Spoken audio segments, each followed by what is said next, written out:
I just want to say thank you all for coming. It's going to be strange not getting up at dark 30, putting all this on, see you guys every day. But I'll wave to you. So if you see some freaky guy, truck, wave. And if you need anything, don't hesitate to call.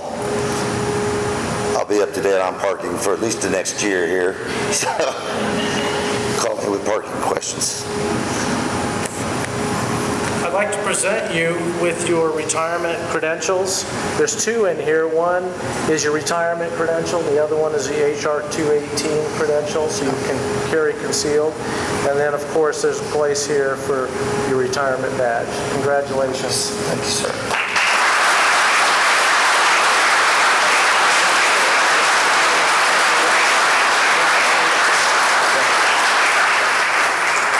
Is there anybody in the audience who would like to make any comments about their experiences with Steve over the years? Don't be shy.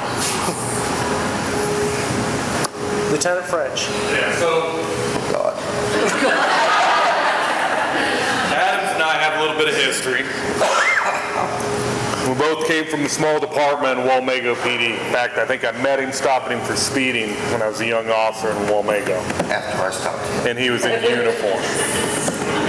So anyway, when I came to Raleigh County and I was looking to come into Raleigh County, Steve's one of the guys that said, hey, it's a really good agency. It's a really good agency to work for. And I got over here, and then we were young, we were on nights. Aggieville was a much different, a lot of you older guys can vouch for it. It was just a lot different. It was a rougher place, wasn't as clean, not as well lit.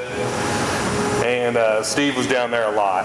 And for us young guys, it's probably what kept us from getting hurt a lot down there. He knew when we needed to go into something and when we didn't need to go into something.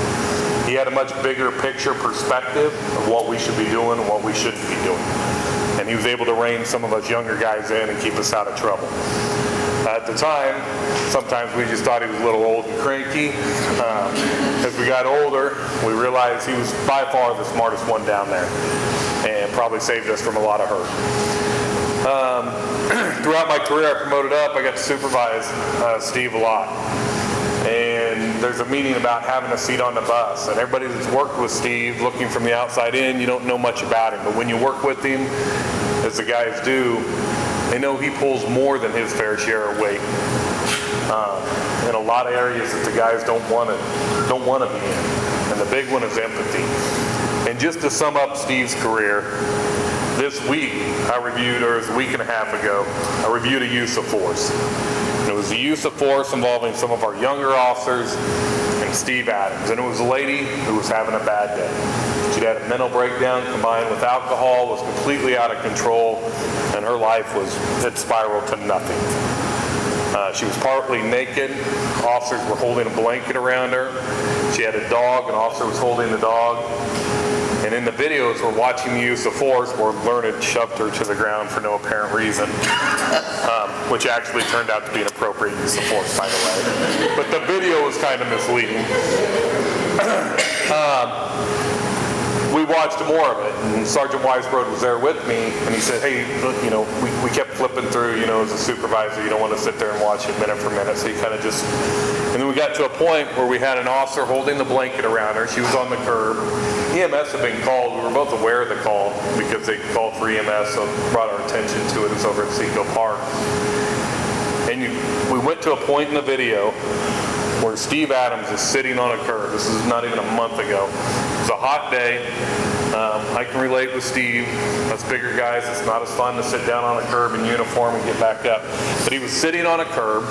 She was distraught. She was crying. She was screaming at the officers. She was having highs and lows. She'd say thank you, and then she'd MF. I mean, she was just one place to the next. And at one point, Steve even moved up and moved the hair out of her eyes because she was being detained in handcuffs at that point. And just sat there and talked to her, and not for like a minute or two.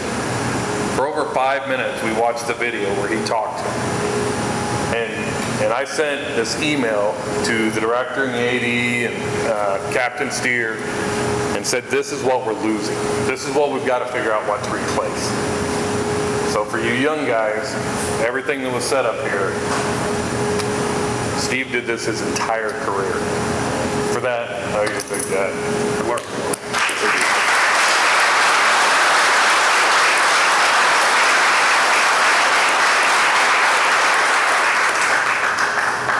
Anybody else? Captain Fink. Can't stop calling you Captain Fink for some reason. That's my current. Self-appointed, I was. It does take 14 days for an IA to do, right? So Steve and I got hired at the same time. Our hire date was August 1st. And I think that's how we ended up in Aggieville together, because that's where the newbies went, because nobody else wanted to go there. And we got put down there for a long time. But Steve came from the big town of Wamego and knew how to be a cop. I didn't. So he was the guy he was the senior patrolman down there.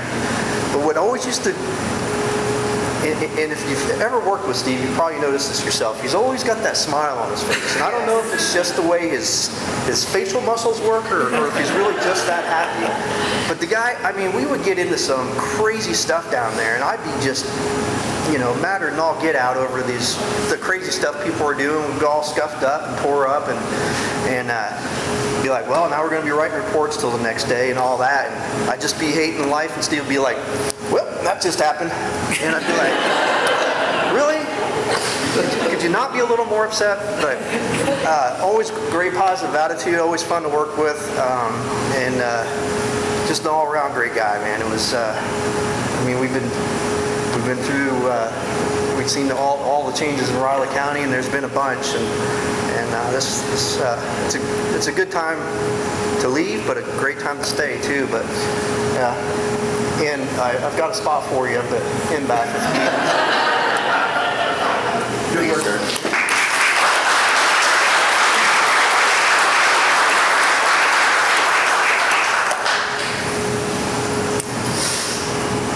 Anybody else?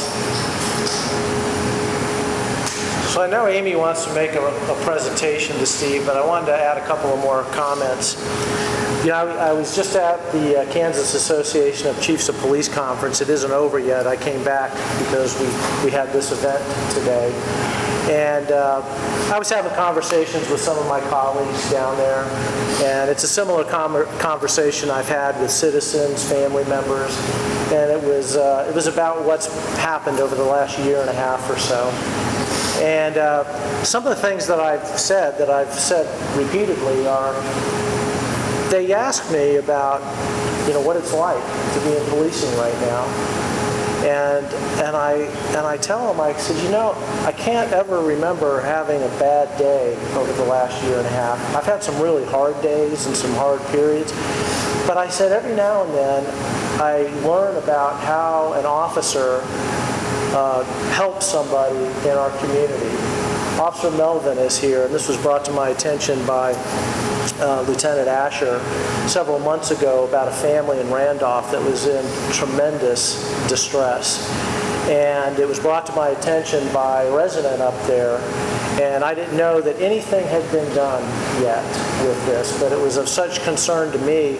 I was working late one night, and I went and saw Lieutenant Asher, and I told him what had just been told me.